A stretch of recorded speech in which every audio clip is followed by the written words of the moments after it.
అజారుద్దీన్ను governor కోట MLC కాకపోతే MLA కోట MLC చేస్తామన్నారు మంత్రి వివేక్. 6 నెలల్లోపు ఎమ్మెల్యే ఎమ్మెల్సీలో ఏదో ఒకటి కావాలని చెప్పారు.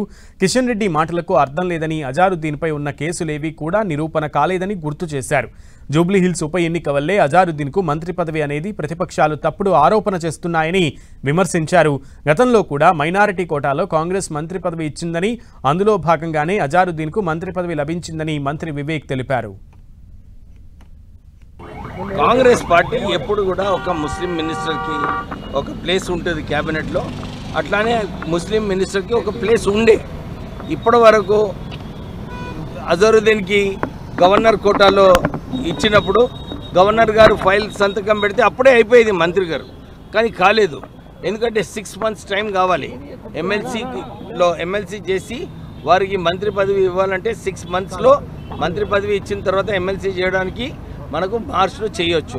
అందు గురించి టైమింగ్ వైజ్ ఇప్పుడు ఇవ్వడం జరిగింది. ఇది కేవలము లీగల్ ఇష్యూస్కి తట్టుకోవడానికి ఈసారి అనౌన్స్ చేయడం జరిగింది. కానీ ఒరిజినల్లీ ఒక ముస్లిం మంత్రికి ఎప్పుడు కూడా కాంగ్రెస్ పార్టీలో స్థానం ఉంటుంది.